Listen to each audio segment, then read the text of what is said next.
बलबन की मृत्यु के बाद कैकबाद और कैमुअर्स उसके उत्तराधिकारी हुए। उसके बाद ये जलालुद्दीन खिलजी जो है वो कैकबाद की हत्या करवा दी। उसके बाद कैमुअर्स की हत्या करवा के ये खिलजी वंश की स्थापना किया। खिलजी वंश का शासन चलता है 1290 से लेकर 1320 ईस्वी तक। 30 वर्ष तक शासनकाल होता है खिलजी वंश,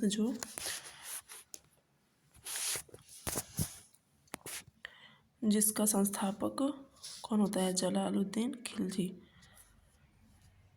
जलालुद्दीन खिलजी का शासनकाल होता है 1290 से 96 तक। 6 वर्ष ये शासन करता है। इसका पूरा नाम था जलालुद्दीन फिरोज खिलजी। कहा जाता है कि खिलजी वंश का शासन सबसे कम समय का शासन था। तो कितना था? 30 वर्ष था। ये क्वेश्चन पूछा जाता है अक्सर कि खिलजी वंश का शासन किस वंश का शासन, दिल्ली सल्तनत के वंशों में किस वंश का शासन सबसे कम समय तक शासन किया था? तो खिलजी वंश 30 वर्ष तक। अब खिलजी वंश के प्रमुख 4 शासक थे, जिसमें पहला संस्थापक था जलालुद्दीन खिलजी, दूसरा था अलाउद्दीन खिलजी, तीसरा था कुतुबुद्दीन मुबारक खिलजी, चौथा था नसीरुद्दीन खुसरो शाह।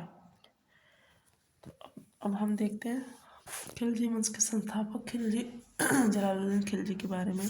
इसका राज्याभिषेक हुआ था 13 जून 1290 को। 13 जून 1290 खिलजी वंश की स्थापना की थी इसने। आदर्श इसके लिए इसको बोला जाता था उदार निरंकुशवाद। ये बहुत उदार था, मतलब ये बहुत कट्टर नहीं था। जैसे अलाउद्दीन खिलजी कट्टर था, उतना कट्टर नहीं था। अलाउद्दीन इसका भतीजा था। इसने अमीर तुजुक का पद दिया था और अपने पुत्री से विवाह किया था, इसलिए इसको इसका दामाद एवं भतीजा दोनों कहा जाता है। इसके बाद इसके बारे में बहुत ज़्यादा कुछ नहीं, बस ये उदार था। इसका एक चीज़ बहुत फेमस है, सिद्धि मौला की हत्या। सिद्धि मौला की हत्या इसने करवाई थी क्योंकि पता चला ये खानकाह चलाते थे, तो उसमें इनका जलालुद्दीन खिलजी का बेटा था खाना। तो कहीं से इनको वो जाके इनके खानकाह में शरण ले लिया था, और कहीं से इनको पता चला कि ये दोनों ये जलालुद्दीन खिलजी को मरवाने का प्लानिंग कर रहे हैं। इसकी वजह से उस खानकाह में जितने भी संत थे उनको ये मरवा दिया और सिद्धि मौला को हाथी से कुचलवा के मरवा दिया। तो ये इसका इम्पोर्टेंट है। सिद्धि मौला की हत्या किसने करवाया था? तो ये जलालुद्दीन फिरोज खिलजी ने करवाई थी। उसके बाद जलालुद्दीन फिरोज खिलजी के बाद आता है अलाउद्दीन खिलजी। तो अलाउद्दीन खिलजी का शासन है 1296 से लेके 1316 तक। 1296 से लेके 1316 तक। ये प्रथम ऐसा सुल्तान था जो भूमि की पैमाइश करवाई और लगान वसूल किया। और ये पहला ऐसा शासक था जो सभी जितने भी उसके शासनकाल में अधिकारी थे उनको वेतन देना स्टार्ट किया। परंपरागत लगान अधिकारियों खुद मुकद्दम एवं चौधरी से लगान वसूल करने का अधिकार छीन लिया और खुद लगान वसूल करवाने लगा। सारे विशेषाधिकार समाप्त कर दिया गया और जो भूमि इनको दी गई थी उनसे क्या किया, उन भूमि से भी कर लेना शुरू कर दिया। उन सभी व्यक्तियों ने से भूमि छीना जिन्हें वह मिल्क राजदादा प्रदत्त संबंध इनाम में या ईद-रात पेंशन तथा वक्त यानी धर्म प्राप्त हुई भूमि थी, सब छीन लिया। जितने भी व्यक्तियों की संपत्ति इनाम में कुछ भूमि मिली थी, ईद-रात में पेंशन के रूप में, उन सबको छीन लिया। वर्क मतलब धर्मांत प्राप्त हुई भूमि, उसको भी छीन लिया। आदि के रूप में प्राप्त थी। परिणाम स्वरूप खालिसा भूमि में वृद्धि। क्या खालिसा भूमि मतलब जो राज्य के अंतर्गत भूमि आती थी, राजा जो था सुल्तान था उसके अंतर्गत जो भूमि आती थी उसे खालिसा भूमि कहते थे। तो इस भूमि में क्या हो गई? वृद्धि हो गई। अलाउद्दीन खिलजी के 4 अध्यादेश। इसमें प्रथम, उपहार पेंशन दान में प्रदत्त भूमि संबंधित व्यक्तियों से वापस ले लिया। सरकारी अधिकारियों को सभी व्यक्तियों से अधिकारी कर लेने का आदेश दिया। सभी जो सरकारी अधिकारी थे उनसे भी ये कर लेना शुरू कर दिया। द्वितीय, गुप्तचर विभाग के संगठन। गुप्तचर विभाग का गठन किया। मादक द्रव्यों, शराब, भांग आदि प्रयोग पर, जुआ खेलने पर पाबंदी रही। प्रथम शासक था जो मादक पदार्थों पर रोक लगा दिया। अलाउद्दीन खिलजी। बोला जाता है कि ये दिल्ली सल्तनत का कौन सा शासक था जो मतलब मादक द्रव्य पर पाबंदी लगाया था, तो ये कौन था? अलाउद्दीन खिलजी। उसके बाद वो मुगल काल में आ जाएगा कौन? शाहजहाँ लगवाया था कौन? उसके बाद चतुर्थ कार्य इसका सरदारों एवं अमीरों की दावतों, विवाह संबंधों पर प्रतिबंध लगा दिया। ये उसके कुछ महत्वपूर्ण अध्यादेश थे।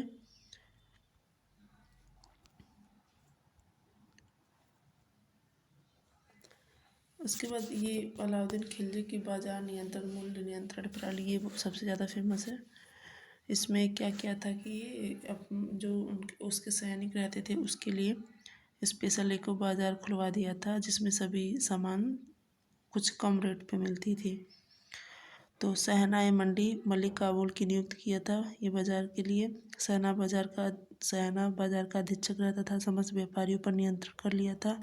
सफलता के लिए कुशल कर्मचारी नियुक्त किया था।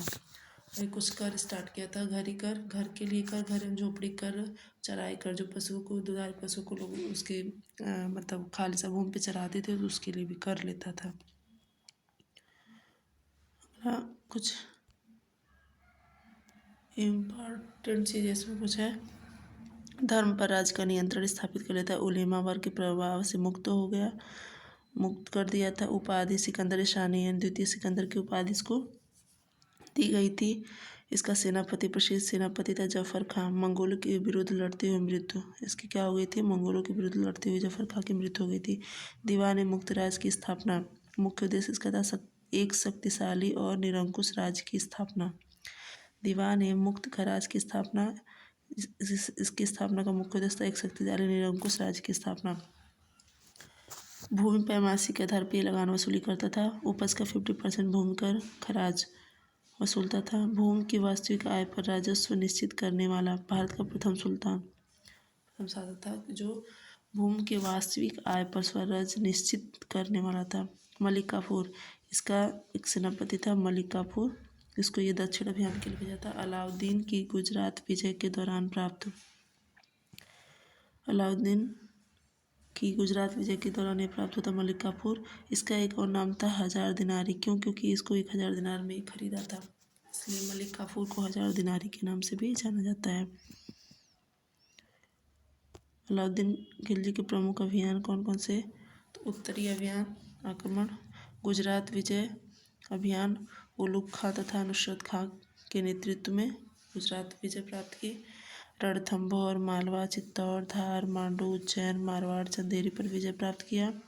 दक्षिण आक्रमण से दक्षिण भारत पर आक्रमण करने वाला पहला सुल्तान था। इसका देवगिरी अभियान बहुत फेमस है। और मलिक काफूर के नेतृत्व में अभियान भेजा।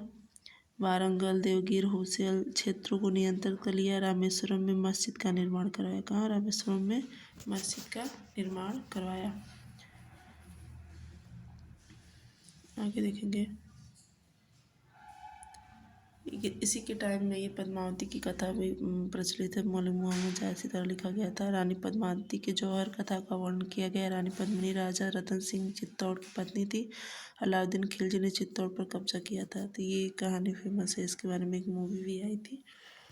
कुतुबुद्दीन मुबारक शाह अगला अलाउद्दीन खिलजी के बाद खिलजी वंश का शासक बनता है कुतुबुद्दीन मुबारक शाह, जो 1316 से लेकर 1320 या स्वयं को खलीफा घोषित किया। और कुछ उपाधियाँ इसकी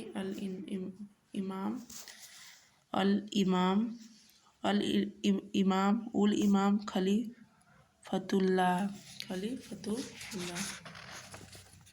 आगे नुसरत नसरुद्दीन खुसरो शाह।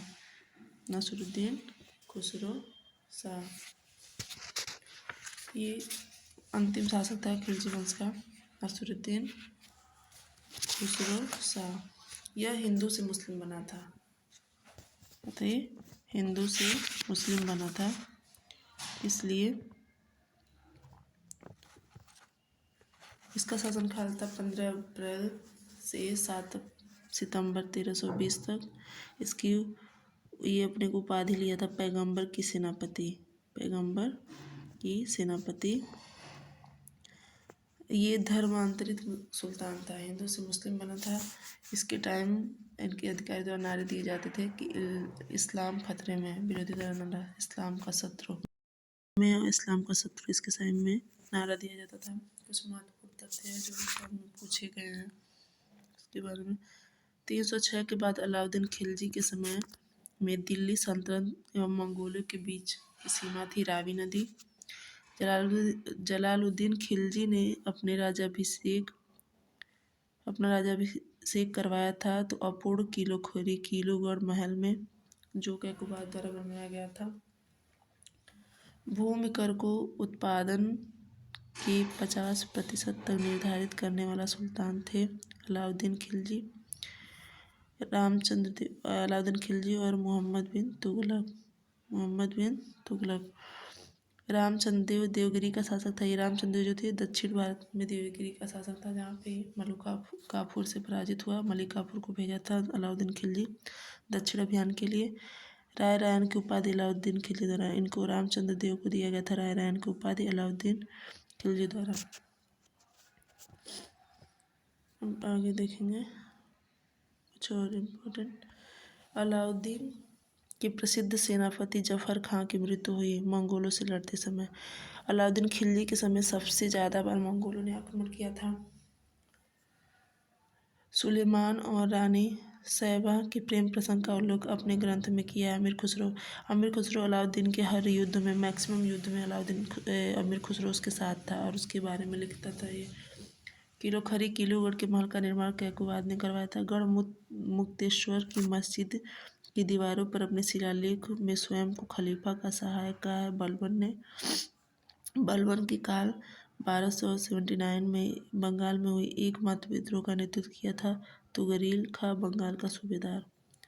उसके बाद गोल गुम्बद के बारे में, उसे बीजापुर में मोहम्मद आदिल शाह द्वितीय का मकबरा है। ये गोल गुम्बद बीजापुर के मोहम्मद आदिल शाह द्वितीय का मकबरा है। भारत में विशालतम ऐतिहासिक भवनों में शामिल है। ये विश्व में विशालतम गुंबदों में से एक है। बाएं भाग प्याले की भांति प्रत्येक कोनों पर कंगूरों की व्यवस्था की गई। ये हो गया खिलजी वंश। खिलजी वंश के बाद अब स्टार्ट होगा तुगलक वंश 1320 से 1412।